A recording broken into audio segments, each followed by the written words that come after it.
Welcome. In this video we will be talking about trigonometric sum identities, and we're motivated by calculus because the definition of the derivative involves finding the value of f of x plus h for each function that we want to differentiate. The behavior of a derivative is governed or generated by how a function deals with the addition of inputs. For example, when we did the derivative of the exponential, we had to calculate b to the x plus h minus b to the x. Exponentials had a property that when you add exponents, it ends up being b to the x times b to the h. And we could rewrite this as b to the x times the product, and we were able to write this as b to the x times b to the h minus 1.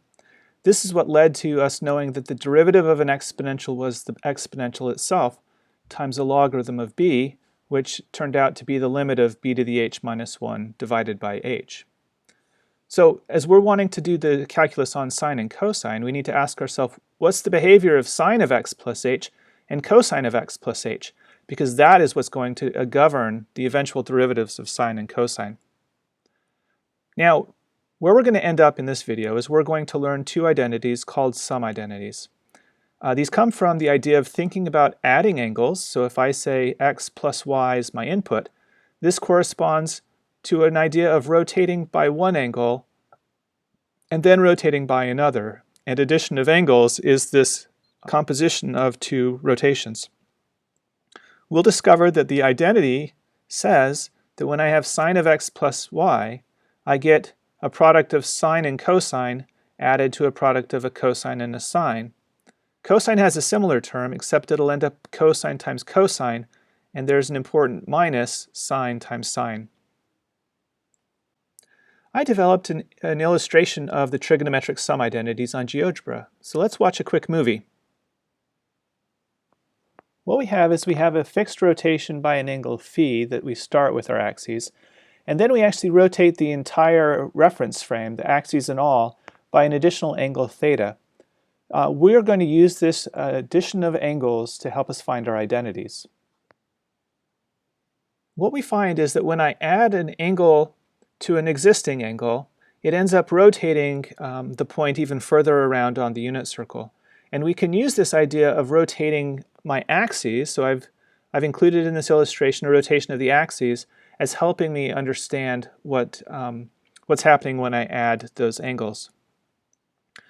So here I have a snapshot of one spot in this illustration of adding angles. And so I'm going to think of my point A prime as being the idea of rotating from the x-axis up to a point that's been rotated by an angle phi, or angle phi, depending on how you want to say it. And so what happened in the video is, as I changed theta, these axes, the x and the y-axes, actually rotated around. Now, because of our original definition of sine and cosine, on the original x-axis, the point B on what was the x-axis corresponds to an angle of cosine of phi. And this point C on the y-axis corresponds to an angle of sine phi. And so what we're going to do is we're going to recognize that these are actually the radiuses of circles that are being rotated as well. So on the smaller circle here with a radius of cosine of phi, my point has actually rotated from the point on the axis up to the point B. So I started here, this is cosine of phi, and I've rotated up by an angle theta. And similarly, the point C, which used to be on the y-axis, so there's a circle, used to be on the y-axis, it used to be at a height sine phi, and as I pushed it along by an angle theta, it's now been moved over to the side. Alright, so as I move a point around a circle by an angle, cosine and sine give me the coordinates of that point. And so it's the radius times this, so this is going to be the radius times the cosine of my angle. So the radius was cosine of phi, and I multiply it by the cosine of theta. And so that's this width. And the height of that point is going to be the radius, which is cosine of phi, times the sine of my angle theta. And so this y value corresponds to the radius, cosine of phi, times the sine of theta. And the purple vector, the purple arrow, where did it come from? It came from the y-axis, and it rotated. And so if I thought about what rotations do, the y-axis is acting like my x-axis. And so the height of this point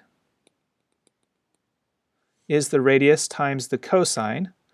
So this y value, let's draw it here. This y value is my radius, sine of phi, times the cosine of theta.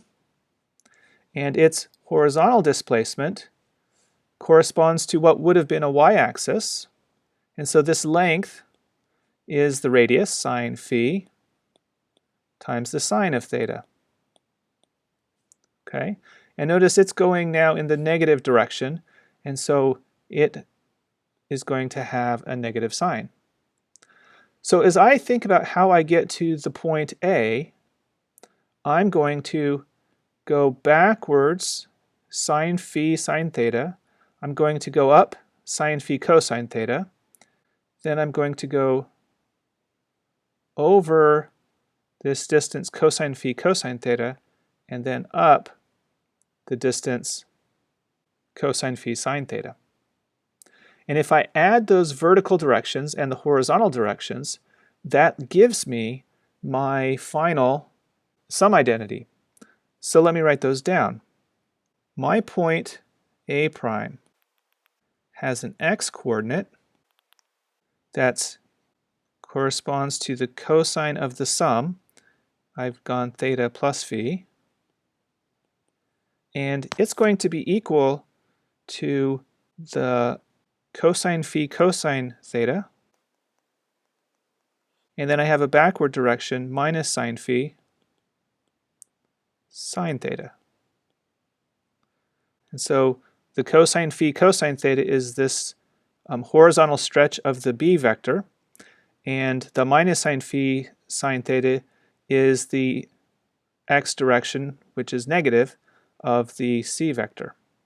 All right, so this is the sum identity for cosine, and the sum identity for sine, I'll use the y-coordinates. So the y-coordinates give me the sine of the sum, and so the orange component I'm going to add to the purple component, and that gives me cosine phi sine theta plus sine phi cosine theta. And these are the sum identities for sine and cosine.